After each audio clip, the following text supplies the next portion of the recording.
আসসালামু আলাইকুম। বিফ বিরিয়ানি আমরা বাসায় কম বেশি সবাই তৈরি করে থাকি। তবে এরকম একটি বিফ বিরিয়ানি যদি আপনি কারো পাতে তুলে দিতে পারেন, অবশ্যই সে আপনার প্রশংসা করতে বাধ্য হবে। ঘরোয়া উপকরণে অল্প মশলায় এই বিফ বিরিয়ানিটি দোকানের বিরিয়ানিকে হার মানায়। আপনাদের কাছে রিকোয়েস্ট রইল, ভিডিওটি সম্পূর্ণ দেখবেন না টেনে।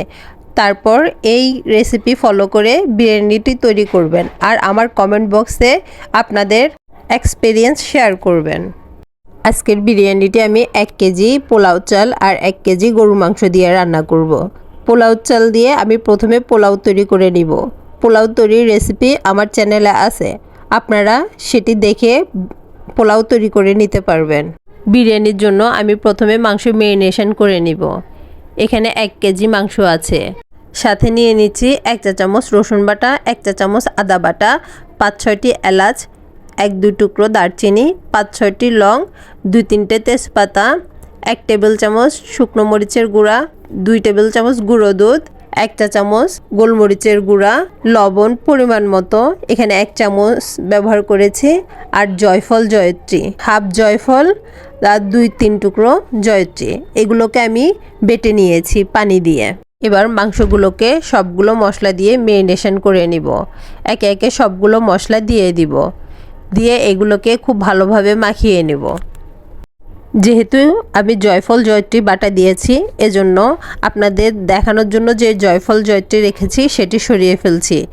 এবার বাটা মশলা আর ওই শুকনো উপকরণ সব মিলিয়ে মেখে নিব।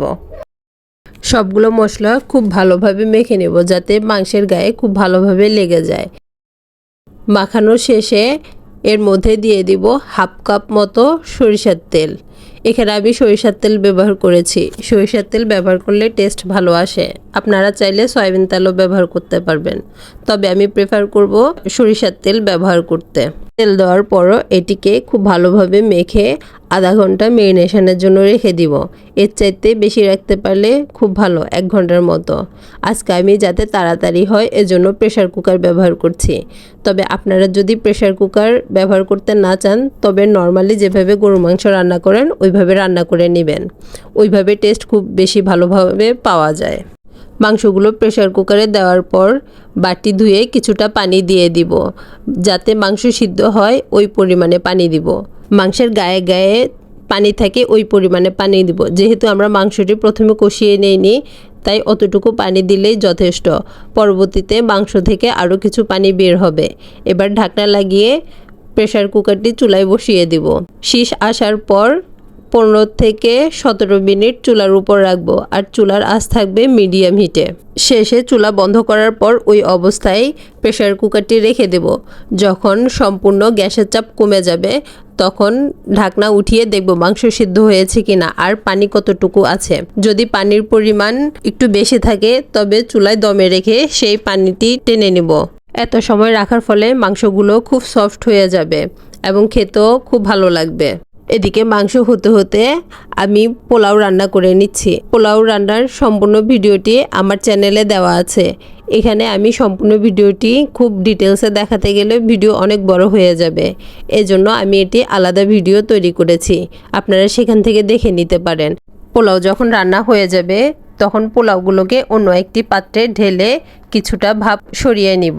তাহলে বিরিয়ানি রান্না করলে বিরিয়ানির চালগুলো খুব ঝরঝরা থাকবে। এবার বিরিয়ানি দমে বসাবো। এজন্য একটি কাপে আধা কাপ তরল দুধ, চাইলে গুঁড়ো দুধ মিশিয়েও নিতে পারেন, 2 টেবিল চামচ ঘি, 1 চা চামচ চিনি আর 1 চা চামচ গোলাপ জল ব্যবহার করতে পারেন। গোলাপ জল দিলে গ্রান খুব ভালো আসে, এজন্য চেষ্টা করবেন দিতে। আমার ওই অংশটি ভিডিও ডিলিট হয়ে গেছে, এজন্য আমি আপনাদের দেখাতে পারছি না। এবার অন্য একটি পাতিলে কিছুটা ঝোল আর মিশ্রণ করা দুধ দিয়ে পাতিলের তলানিতে মেখে নিব। তার উপর 1 লেয়ারে রান্না করা ভাত, তার উপরে কিছুটা মাংস, সামান্য ঝোল, এর উপর আবার কিছুটা ভাত, এরপর আবার মাংস, কিছুটা দুধ দিয়ে ভাতগুলোকে দমে দিয়ে দিব।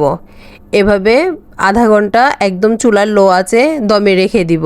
পাতিল যদি পাতলা হয় তাহলে তলানিতে ভারী কিছু দিব, আর যদি পাতিলের তলানি ভারী হয় তাহলে কিছু দেওয়ার প্রয়োজন নেই। এভাবে আধা ঘন্টা রেখে দিলে বিরিয়ানিগুলো খুব সুন্দর হবে। সবশেষে বাকি দুধটা উপরে ছিটিয়ে দিয়ে দমে দিয়ে দিব। এবার আমার বিরিয়ানিটি হয়ে গিয়েছে। আপনারা দেখুন কতটা সুন্দর এবং ঝরঝরাও হয়েছে। এবার আমি আপনাদের একটি সার্ভিং ডিশে সার্ভ করে দেখাচ্ছি বিরিয়ানিটি কতটি সুন্দর এবং পারফেক্ট হয়েছে। আশা করছি ভিডিওটি আপনাদের ভালো লেগেছে। ভিডিও সংক্রান্ত যদি কোনো প্রশ্ন বা মতামত থাকে তবে আপনারা কমেন্ট করবেন। আমি চেষ্টা করব আপনাদের সব প্রশ্নের উত্তর দিতে। এরকম নতুন নতুন ভিডিও পেতে আমাকে উৎসাহিত করার জন্য আমার ভিডিওতে একটি লাইক দেবেন। আর যারা নতুন তারা আমার চ্যানেলটিকে সাবস্ক্রাইব করে দেবেন। আর যারা ফেসবুক থেকে দেখছেন তারা আমার পেজটি ফলো করে নতুন নতুন ভিডিও তৈরিতে উৎসাহিত করবেন। ধন্যবাদ।